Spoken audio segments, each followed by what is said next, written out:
നേതാവിനും ലഭിക്കുന്ന പരിഗണനയല്ല, ഇന്ത്യയിലെ മറ്റൊരു പ്രതിപക്ഷ പാർട്ടിക്കും ലഭിക്കുന്ന ഒരു ആനുകൂല്യവുമല്ല. പക്ഷേ പിണറായി വിജയൻ സുരേഷ് എന്ന് പറയുന്ന മുഖ്യമന്ത്രി പിണറായി വിജയന്റെ കീഴിൽ ജോലി ചെയ്ത, കേരളത്തിൽ എന്റെയും നിങ്ങളുടെയും നികുതി പണം കൊണ്ട് ജോലി ചെയ്ത സ്വപ്ന സുരേഷ് 164 സ്റ്റേറ്റ്മെന്റ് കൊടുത്തു കേന്ദ്ര അന്വേഷണ ഏജൻസികൾക്ക്. എന്താ 164 സ്റ്റേറ്റ്മെന്റിൽ കൃത്യമായി പറയുന്നു, ഞാൻ സ്വർണ്ണക്കടത്ത് നടത്തിയിട്ടുണ്ട്.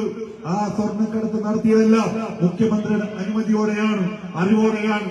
അവിടെ അന്വേഷിച്ച് നടപടിയെടുക്കേണ്ട കേന്ദ്ര സർക്കാർ അന്വേഷണ ഏജൻസികൾ അന്വേഷണം ഒരു പരിധി വെച്ച് അവസാനിപ്പിച്ചിരിക്കുന്നു. പിന്നീട് വീണ്ടും മറ്റൊരു തെരഞ്ഞെടുപ്പ് വരുമ്പോ അവർ വീണ്ടും ഒരു ഇത് ഞങ്ങളും CPM തമ്മിലൊരു വലിയ പ്രശ്നമുണ്ട് എന്നുള്ള തെറ്റിദ്ധാരണ ജനങ്ങൾക്കിടയിൽ ഉണ്ടാക്കി തെരഞ്ഞെടുപ്പ് കഴിഞ്ഞാൽ എല്ലാ കേസന്വേഷണവും അവിടെ പാതി വഴി അവസാനിപ്പിക്കുന്നു. ഒരു കാര്യം ഞങ്ങൾ ഉറപ്പിച്ചു പറയുന്നു, കേന്ദ്ര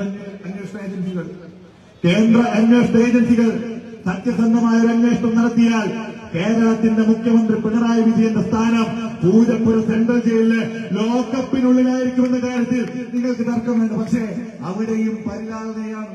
RSSന്റെ നരേന്ദ്രമോദിയുടെ ലാളനയിൽ മുന്നോട്ട് പോകുന്ന ഒരു ഭരണകൂടം. തൊട്ടിപ്പുറത്ത് നോക്കണം നിങ്ങൾ, ഇന്നത്തെ രാഷ്ട്രീയ അവസ്ഥയാണ്.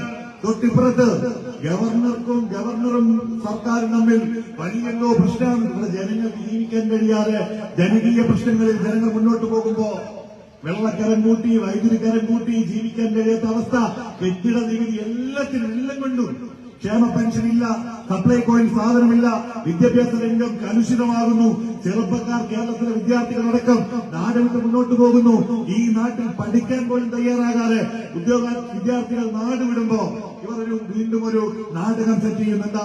ഗവർണറും മുഖ്യമന്ത്രിയും തമ്മിൽ എന്തോ പ്രശ്നമാണ്. അത് നടക്കുമ്പോഴും ഗവർണർക്ക് വേണ്ട തുക അനുവദിച്ചുകൊണ്ടേയിരിക്കുന്നു. നടക്കുമ്പോഴും ഗവർണർ മുഖ്യമന്ത്രിക്ക് വേണ്ടിയുള്ള കാര്യങ്ങൾ ചെയ്തുകൊണ്ടേയിരിക്കുന്നു.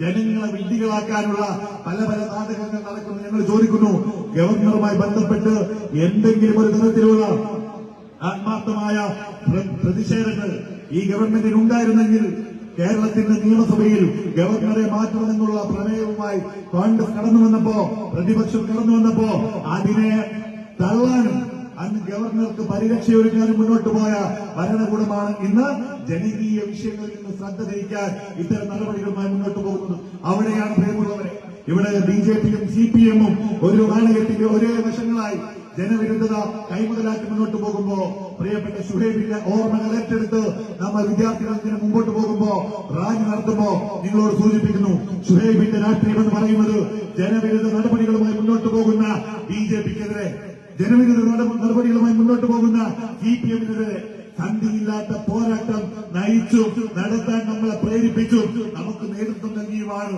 പ്രിയപ്പെട്ടവൻ ഷുഹൈബ് നമ്മളെ ഇന്നലകളിൽ നയിച്ചത്. അതുകൊണ്ട് ഷുഹൈബിന്റെ ഓർമ്മകൾ ഏറ്റെടുത്ത് നമ്മളൊക്കെ ഇങ്ങനെ ഇവിടെ ഇരിക്കുമ്പോ, റാലി നടത്തുമ്പോ, 6ാമത് രക്തസാക്ഷിത്വ ദിനമാചരിക്കുമ്പോ എന്റെ പ്രിയപ്പെട്ടവരോട് പറയുന്നു, പ്രിയമുള്ളവരെ, ഷുഹൈബിന്റെ ഓർമ്മ ഏറ്റെടുത്ത് വലിയൊരു പോരാട്ടത്തിന് നമ്മൾ തയ്യാറാകേണ്ട സമയമാണിത്. ഈ സമയം എന്ന് പറയുന്നത് ഈ നാടിനെ ഇല്ലാതാക്കുന്ന, നാടിനെ കൊള്ളയടിച്ച് മുന്നോട്ട് പോകുന്ന പിണറായി വിജയൻ ഒരു ഭാഗത്ത് നോക്കുമ്പോ, മറുഭാഗത്ത് ഈ രാജ്യത്തെ വർഗത്തിന്റെ, വർണ്ണത്തിന്റെ, ജാതിയുടെ, മതത്തിന്റെ പേരിൽ ഭിന്നിപ്പിക്കും.